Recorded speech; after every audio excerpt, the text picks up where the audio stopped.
मैंने अपने पिता की प्रॉपर्टी पर अपने खर्चे से, अपने वहन से, अपने सेल्फ की कमाई से अपना घर बनवाया हुआ था।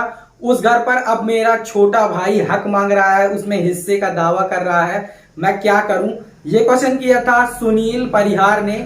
सुनील परिहार का ये क्वेश्चन था कि इन्होंने अपने मेहनत की कमाई से, यानी खुद की कमाई से अपने पिता की प्रॉपर्टी में, अपने पिता की जमीन पे घर बनवाया हुआ था। अब उस जमीन पे, उस प्रॉपर्टी सॉरी उस घर पे उसके जो छोटे भाई हैं वो अधिकार कर रहे हैं, उस पर हिस्सा मांग रहे हैं। तो इस पर उन्हें क्या करना चाहिए, इस वीडियो पे मैं आपको बताऊंगा कि अगर आप अपने पिता की प्रॉपर्टी पर घर बनवा लेते हैं या फिर अपने पिता की प्रॉपर्टी पर कुछ भी काम कंस्ट्रक्शन का कराते हैं और उस पर कोई दूसरा भाई आपका हक मांगता है, तो इसमें आपके क्या अधिकार हैं और उसका क्या अधिकार है। पैतृक प्रॉपर्टी पे घर बनाना, सेल्फ एक्वायर्ड प्रॉपर्टी पे बिना किसी की परमिशन के घर बनाने से आपका क्या नुकसान हो सकता है, या फिर आपके पिता उस प्रॉपर्टी पर किसका अधिकार है।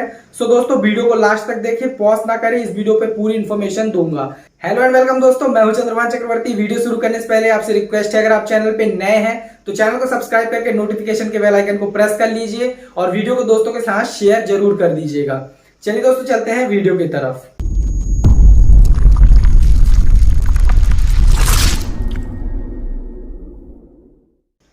सुनील परिहार, आपने जो भी घर या फिर कंस्ट्रक्शन किया है अपने पिता की प्रॉपर्टी में, तो सबसे पहले यह जानना बहुत ही जरूरी है कि प्रॉपर्टी का टाइप क्या था, यानी कि प्रॉपर्टी किस प्रकार की प्रॉपर्टी थी। अगर सबसे पहले बात करते हैं, जैसे कि दो प्रकार की प्रॉपर्टी होती है, मैं अपनी हर एक वीडियो में बताता हूं।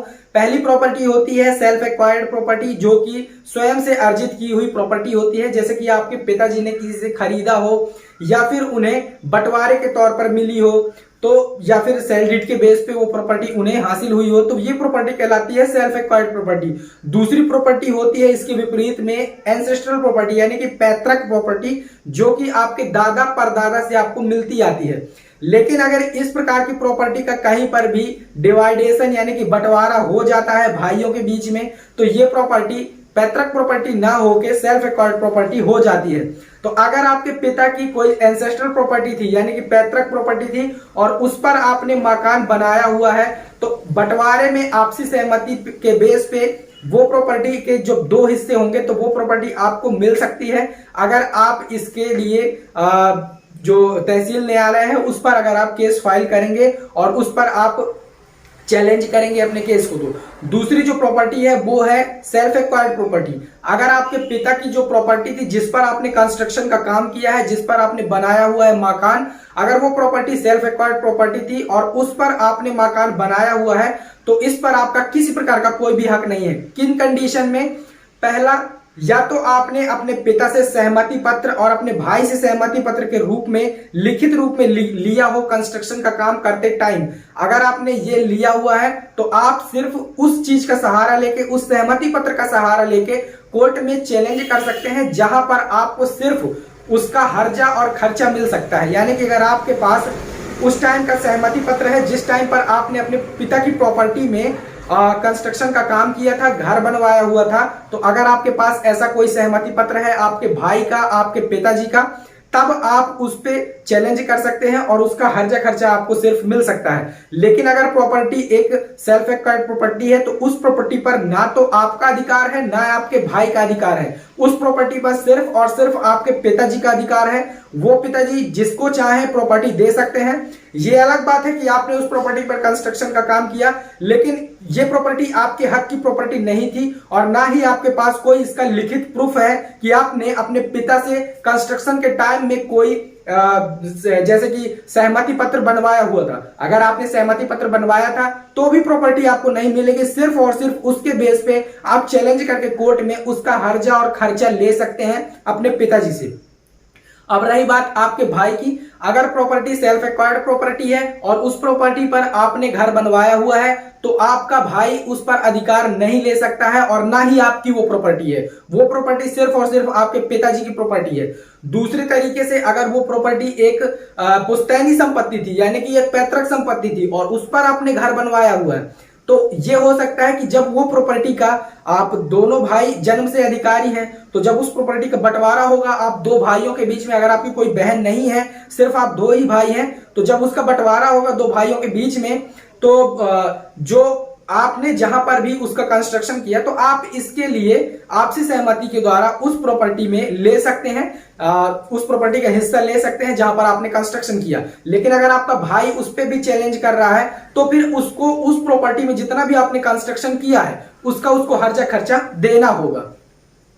तीसरी कंडीशन यह है कि अगर आपके पिताजी उस प्रॉपर्टी पे आपको सहमति नहीं दिए हैं और आपने कंस्ट्रक्शन कर लिया है, आपने बना लिया है अपना घर, तब आपको कोई भी कंडीशन में वो प्रॉपर्टी नहीं मिलने वाली है, क्योंकि आपने पिताजी से सहमति नहीं ली थी जब आपने उस मकान का कंस्ट्रक्शन किया था, क्योंकि वो प्रॉपर्टी एक सेल्फ एक्वायर्ड प्रॉपर्टी थी। तो इन कंडीशंस में अगर ऐसा काम होता है तो दो रास्ते होते हैं। सबसे पहला रास्ता ये होता है कि आप अपने पिताजी से, अगर उनकी सेल्फ एक्वायर्ड की प्रॉपर्टी है तो उस प्रॉपर्टी को अपने नाम पर क्रय विक्रय के तौर पर रजिस्टर्ड करवा ले, यानी कि सेल डीड के बेस पे रजिस्टर्ड करवा ले, तो वो प्रॉपर्टी आपकी स्वाधिग्रहित प्रॉपर्टी यानी कि आपकी सेल्फ एक्वायर्ड प्रॉपर्टी हो जाएगी, स्वार्जित संपत्ति बन जाएगी। तो आपका भाई इस पे कोई ऑब्जेक्शन नहीं ले सकता है। दूसरी कंडीशन ये है कि आप ऐसे मामलों को अपने घर पर ही सुलझा लें तो ज्यादा अच्छा होगा, क्योंकि प्रॉपर्टी का जो केस है वो काफी लंबा चलता है। ऐसे में आप अपने पिताजी की, अगर आपकी सेल्फ एक्वायर्ड प्रॉपर्टी है, पिताजी की स्वार्जित संपत्ति है, तो ऐसे में पिताजी इस प्रॉपर्टी का बंटवारा यानी कि दो भाइयों के बीच में आपसी सहमति से एज अ फैमिलियर अगर पारिवारिक रूप से कर दें कि जहां भी आपने किया हुआ था कंस्ट्रक्शन का काम वो आपके नाम पे उस प्रॉपर्टी को करा दें बंटवारे में, और जो प्रॉपर्टी बची हुई है वो प्रॉपर्टी आपके भाई को दे दे, तो आपका काम हो सकता है। लेकिन अगर आपने बिना सहमति के, अपने बिना भाई के, बिना पिताजी की सहमति के बनाया हुआ है, तो अगर आपने सहमति पत्र भी नहीं लिया हुआ है तो फिर आपको वहां पर कुछ भी नहीं मिलेगा, ना तो आपको हर्जा खर्चा मिलेगा। वो प्रॉपर्टी अगर सेल्फ एक्वायर्ड प्रॉपर्टी है तो आपके पिताजी के नाम की है, अगर वो प्रॉपर्टी एंसेस्ट्रल प्रॉपर्टी है, पैतृक प्रॉपर्टी है, तो वो दो भागों में बंट जाएगी। तो ये कंडीशन है। आप ज्यादा से ज्यादा कोशिश कीजिए कि अगर वो प्रॉपर्टी आपकी पिताजी की पुश्तैनी संपत्ति है यानी कि पैतृक संपत्ति है तो पारिवारिक बंटवारा हो जाए, या फिर आपके पिताजी की स्वाधिकृत संपत्ति है और आपने उस पर कंस्ट्रक्शन का काम कर लिया है तो आप कोशिश करें कि सेल डीड के बेस पे वो आपके नाम पर हो जाए, तो आपकी स्वार्जित संपत्ति हो जाएगी। तो इन कंडीशन में आप ऐसे केस को सॉल्व कर सकते हैं। सो गाइस, अगर आपको वीडियो पसंद आया हो तो वीडियो को लाइक कर दे, यार दोस्तों के साथ शेयर कर दीजिए, और चैनल पे नए हैं तो सब्सक्राइब जरूर कर लीजिएगा। थैंक्स दोस्तों, मिलते हैं नेक्स्ट वीडियो में, तब तक के लिए जय हिंद, टाटा, बाय बाय।